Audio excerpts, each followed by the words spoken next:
Okay. Sorry. अच्छा अब बताओ। अब येलो वाला। यस। एम था या तुक्का? हाँ तुक्का ही था, पर लगा तो सही ना। पर अब इमेजिन करो कि ये बॉल्स अगर स्टिल ना हो बल्कि मूविंग हो तो क्या होगा? ऐसा हो तो मेरे जैसों का तो तुक्का भी नहीं लगेगा। लेकिन कुछ हैं जो सटीक निशाना लगाने में माहिर हैं और शूटिंग करने वाले हैं स्पोर्ट्समैन। क्योंकि साइंस की दुनिया है और बातें खेल की। तो देख खेल के। हाँ देख खेल के।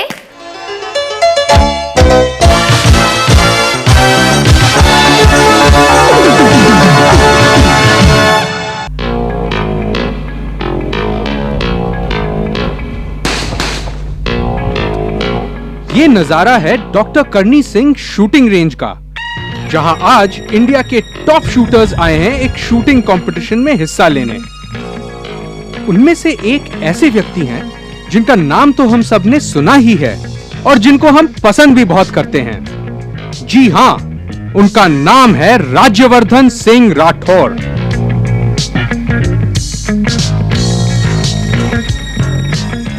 ज्यादा पुरानी बात नहीं है, सन 2004 की, जब एथेंस में एक भारतीय ने पूरे देश का सिर गर्व से ऊंचा कर दिया था। उन्होंने ऐसा काम किया जो उनसे पहले किसी इंडियन ने नहीं किया था, एक इंडिविजुअल इवेंट में ओलंपिक सिल्वर मेडल जीतना।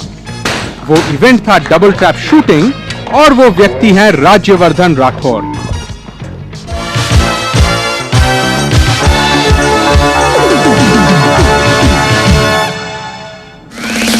आज उनके और उनकी कामयाबी के बारे में बहुत कुछ लिखा जा चुका है, मगर उनके स्पोर्ट्स डबल ट्रैप शूटिंग के बारे में आज भी आम लोगों को ज्यादा मालूम नहीं है। आज हम आपको इसी खेल के बारे में बताएंगे और आज हम ये साबित कर देंगे कि उनके असली हथियार उनके बंदूक नहीं मगर उनका दिमाग है, और उनके दिमाग में अभी सुलझ रहे हैं मैथ्स के कैलकुलेशंस और साइंस के फॉर्मूले। मैथ्स की कैलकुलेशंस भी और साइंस के फॉर्मूले भी, सब कुछ है डबल ट्रैप शूटिंग में। अब देखिए, टारगेट तेजी से आसमान की तरफ उड़ता हुआ जाता है और शूटर को देखना है, जज करना है, कैलकुलेट करना है, वो भी सुपर कंप्यूटर की तेजी से। जिस समय से राठौर बंदूक उठाते हैं, निशाना बनाते हैं और ट्रिगर दबाते हैं, इस पूरे समय उनके दिमाग में तरह तरह की पेचीदे कैलकुलेशंस चल रही हैं कि किस तरह वो उड़ते हुए निशानों को मार सकें। आपको शायद ऐसा लग रहा होगा कि स्पोर्ट में कैलकुलेशन कैसी, बस निशाना लगाइए और ट्रिगर दबा दीजिए। दोस्तों, आज के एपिसोड में हम आपको दिखाएंगे कि ये स्पोर्ट सिर्फ बूम बूम बैंग बैंग ही नहीं पर बहुत साइंटिफिक भी है।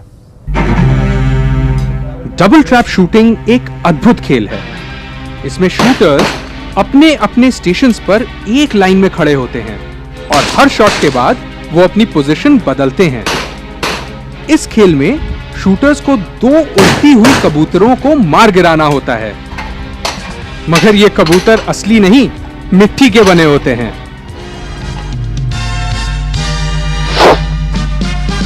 एक्चुअली इनको बर्ड्स कहते तो हैं, पर ये देखने में बर्ड्स के शेप के बिल्कुल नहीं होते।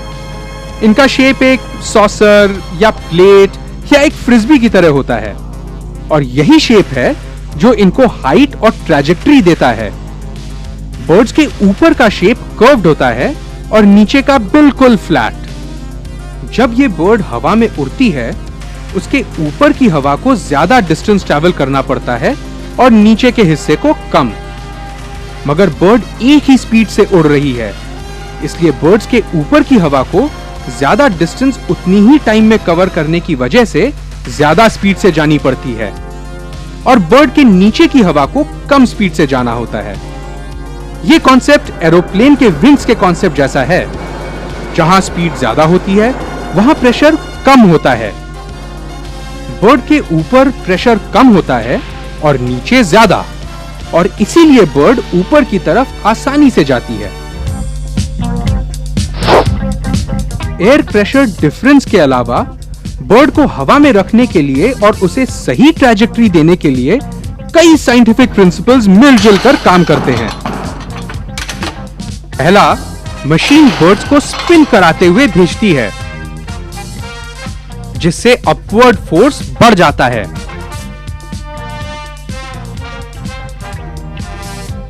आपने फ्रिस्बी तो जरूर खेला होगा। फ्रिस्बी को भी इसी कारण आप स्पिन कराते हुए भेजते हैं। दूसरा, बर्ड्स की एजेस मोटी होती हैं, जिससे उसके मास और मोमेंटम बढ़ जाते हैं। और फाइनली, बर्ड्स की ऊपरी सतह पर स्टेप्स बने होते हैं, जिससे उसकी ऊपर की हवा टर्बुलेंट हो जाती है और बर्ड को दूर भेजने में मदद करती है। पहले जमाने में जब इस खेल की शुरुआत हुई तो शूटर्स जिंदा कबूतर पर एम करते थे। कबूतरों को उड़ाया जाता था और ट्याव।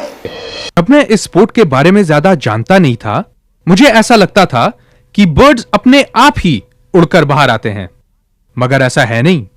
शूटर्स खुद गोली चलाने से पहले बर्ड्स को बुलाते हैं। बहुत ही मजेदार सिस्टम है ये, और इस सिस्टम का सबसे सेंट्रल कैरेक्टर है 4 अल्फाबेट का word PULL, pull. Actually, you see those mics over there? They are voice operated. So as soon as you call, the targets are released within 0 to 1 second, and this timing is maintained through a computer chip. Wow, voice sensors.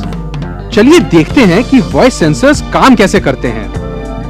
Voice sensors अपने आसपास होने वाली आवाजों को पकड़ते हैं और एक सेंट्रल सर्वर को ट्रांसफर कर देते हैं। यह सर्वर बाकी सब आवाजों को रिजेक्ट कर देता है, सिर्फ शूटर की पुल की आवाज को पहचानता है। जब वो शूटर की आवाज को पहचान लेता है, वो मशीन को सिग्नल भेजता है बर्ड्स को छोड़ने के लिए, और ये सब 1-2 सेकंड के अंदर अंदर हो जाता है। They are automatic machines which eject the target to be thrown at 55 meters. They fly at a speed of about 120 kilometers, and while they're flying you have to catch them and hit them. 120 kilometre per hour. इतनी तेज तो गाड़ी चलाना भी allowed नहीं है, मगर गाड़ियों में तो स्पीडोमीटर लगा होता है। बर्ड्स की स्पीड कैसे पता चलती है? अरे चक्कर क्यों खा गए? इतना मुश्किल सवाल भी नहीं पूछा। अगर हमें 3 चीजों का रिलेशन पता है और 2 की वैल्यू, तो तीसरा तो पता चल ही जाएगा ना। कैसे? देखिए। एक्चुअली फिजिक्स का एक बहुत साधारण इक्वेशन है जिससे कि बर्ड्स की स्पीड पता किया जाता है। मैच शुरू होने से पहले एक खंबा लगाया जाता है बर्ड्स की स्पीड और एंगल को मापने के लिए। उस खंबे की दूरी तो सबको पता होती है। बर्ड्स को मशीन से छोड़ा जाता है, और जब बर्ड्स खंबे से गुजरती है, टाइम नोट कर लिया जाता है। Speed equals distance upon time. खंबे का डिस्टेंस तो सबको मालूम है, टाइम नोट कर लिया है, और दोनों को डिवाइड करके स्पीड बड़ी आसानी से निकल आता है। Simple, isn't it?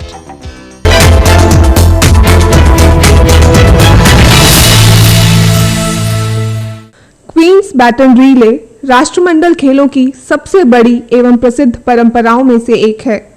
इसकी शुरुआत 1958 में कार्डिफ से की गई थी।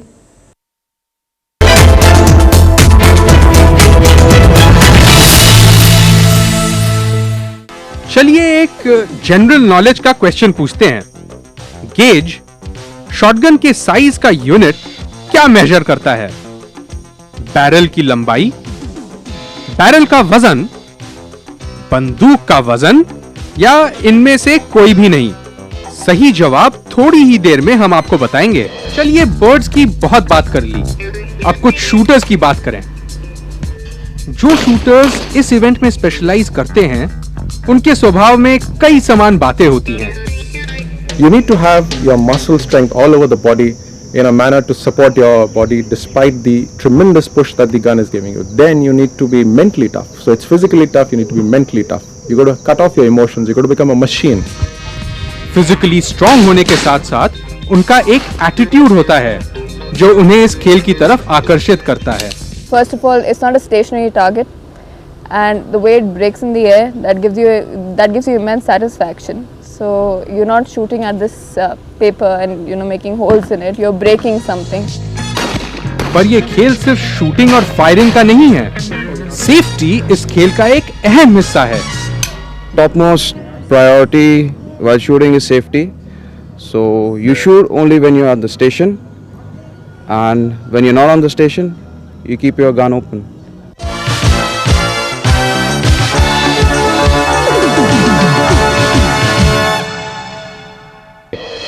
पैनी नजर, पैना दिमाग और तगड़े रिफ्लेक्सेस, एक ऐसा खेल जिसमें खिलाड़ी और उसकी बंदूक एक दूसरे के साथी हैं. तो चलिए पता करते हैं साथी के बारे में, मतलब बंदूक. हर शॉटगन के कुछ साधारण कंपोनेंट्स होते हैं. शूटर के सबसे नजदीक होता है शॉक, जिसे कि शूटर अपने कंधे से लगाकर बंदूक को स्टेडी करता है. उसके सामने होता है ट्रिगर, जिसे दबाने से गोली आगे जाती है. बैरल, जिससे कि गोली गुजरती है, और फ्रंट साइट, जिससे कि शूटर निशाना लगाता है. एक शॉटगन और एक राइफल में एक महत्वपूर्ण फर्क होता है. शॉटगन की गोली छर्रों को स्प्रे करती हुई जाती है और राइफल की गोली सीधी जाती है. शॉटगन से इसी कारण अपनी टारगेट को मार गिराने का थोड़ा ज्यादा चांस होता है. लेकिन चाहे आप कोई भी गन लें, वो सारे कुछ चीजें तो एक जैसे ही करते हैं. जब आप ट्रिगर दबाते हैं, बंदूक के अंदर फायरिंग पिन से एक छोटा सा एक्सप्लोजन होता है. इस एक्सप्लोजन की वजह से बैरल के अंदर का एयर प्रेशर बदल जाता है, और एयर प्रेशर के इस बदलाव की वजह से एक्सप्लोजन के सामने जो भी चीज है वो तेज रफ्तार से बाहर की तरफ धकेली जाती है. ट्रिगर दबता है और अंदर होता है एक्सप्लोजन. एक्सप्लोजन से गोली आगे बढ़ती है. एक्सप्लोजन इतनी जोर का होता है कि वो गोली को काफी तेजी से आगे ढकेलता है. लेकिन क्या आपने गौर किया है कि कितनी जोर से शूटर के कंधे को झटका लगता है? और क्या है इस धक्के की science? It kicks like Mike Tyson's punch, and you got to take it 200 times on your shoulder, thankfully not on the face. जिस किक का जिक्र राठौर इधर कर रहे हैं, उसे साइंस की भाषा में रिकॉइल कहते हैं. साइंस में एक बहुत ही इंटरेस्टिंग लॉ है, law of conservation of momentum.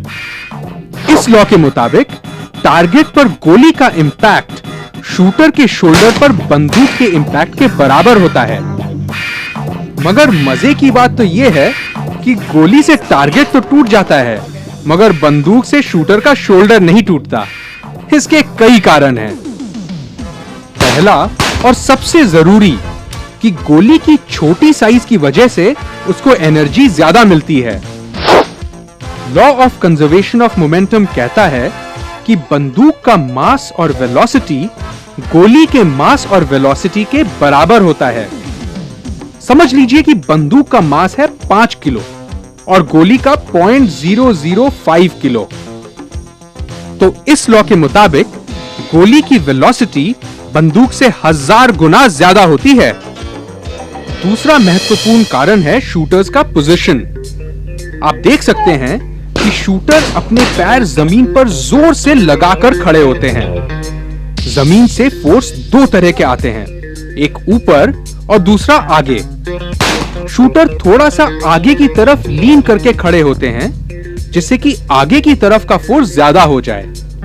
यही फोर्स बंदूक के किक को संभालने में मदद करती है. तीसरा कारण है कि शूटर एम लेते समय बंदूक को अपने चेहरे और कंधे के बीच में लॉक करके रखता है, जिससे कि रिकॉइल को संभाला जा सके.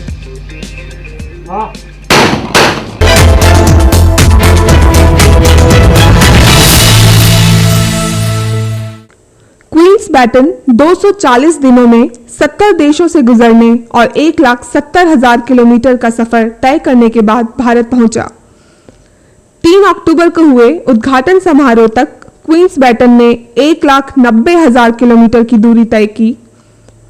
राष्ट्रमंडल खेलों के इतिहास में यह सबसे लंबी दूरी तय करने वाला रिले है।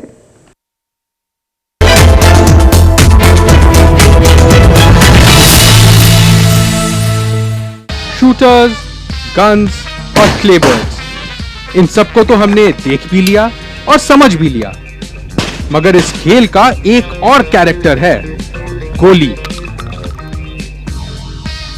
गोली के शेप में भी एक बड़ा रहस्य छिपा है। गोली का नोकीला होने का कारण बहुत सिंपल है। समान फोर्स लगने पर नोकीले पोर्शन का एरिया कम होने के कारण उधर प्रेशर ज्यादा लगता है। ज्यादा प्रेशर के कारण गोली घातक हमला कर सकती है।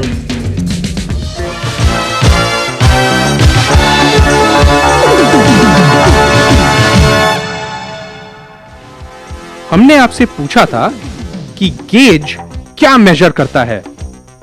न तो यह बैरल की लंबाई मेजर करता है, न बैरल का वजन और न बंदूक का वजन। सही उत्तर है डी। चलिए आगे देखते हैं कि गेज सच में क्या मेजर करता है।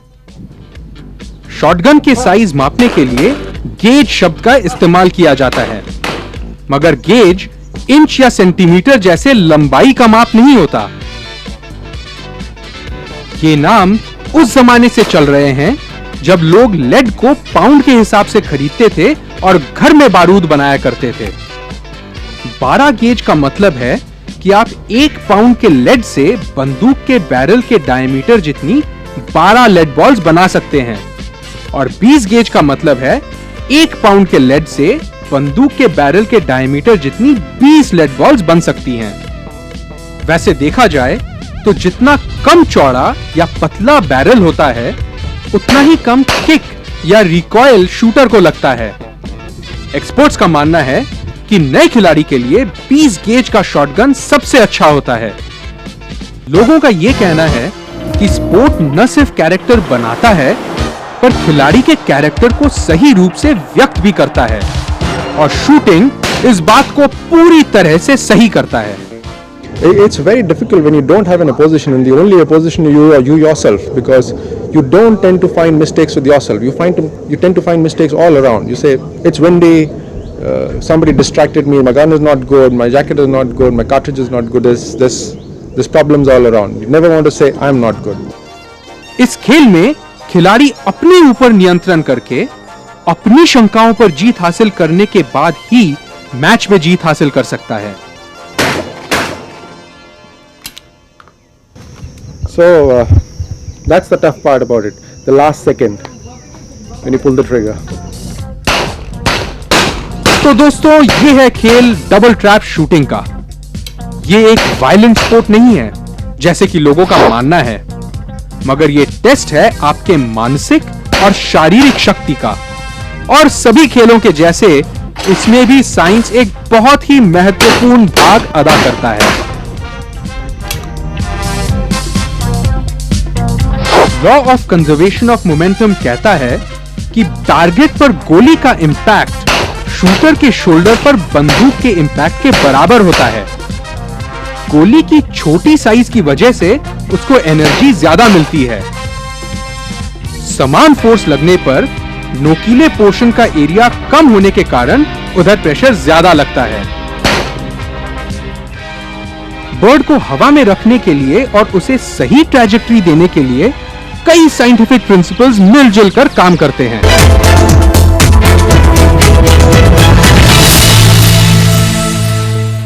क्वींस बैटन राष्ट्रमंडल खेलों के उद्घाटन समारोह से पहले भारत के सभी 28 राज्यों और 7 केंद्र शासित प्रदेशों से होकर गुजरी। 20,000 किलोमीटर की यह दूरी इसने 100 दिनों में पूरी की।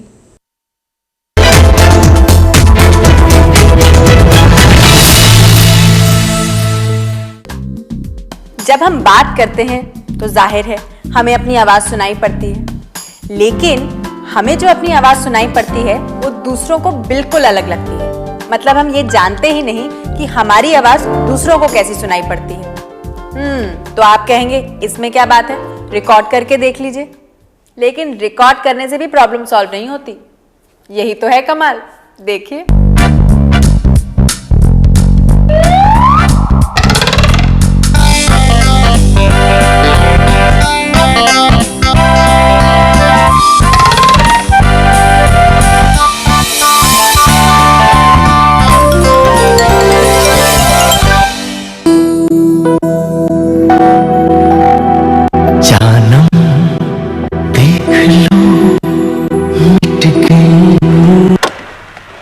ये कमाल की चीज है ना, ये कैसेट रिकॉर्ड है।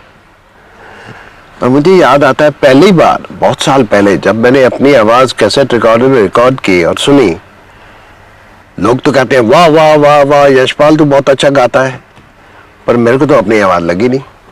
और ये सबको भी ऐसा, उनको अपनी आवाज नहीं लगती, बाकी सबको आपकी आवाज लगती है। ये क्या बात है? ये एक रहस्य है बड़ा उम्दा। आप जब बोलते हैं या कोई भी बोलता है, आपकी आवाज हवा में से जाती है, हवा में जाके आपके कानों पे पड़ती है, हवा में से जाके माइक्रोफोन पे पड़ती है और बड़े उम्दा तरीके से वहां रिकॉर्ड होती है।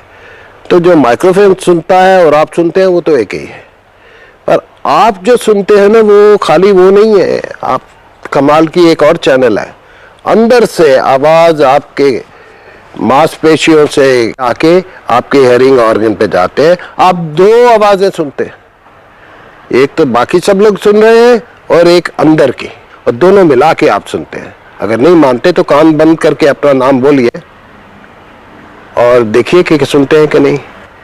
जब ये मुझे समझ में आया तो उसके बाद में मैंने सोचा, मुझे एक ख्याल आया कि यार अपने देश में बहुत उम्दा जो गाते हैं, कई बार तान निकालते हैं, वो ऐसे क्यों करते हैं?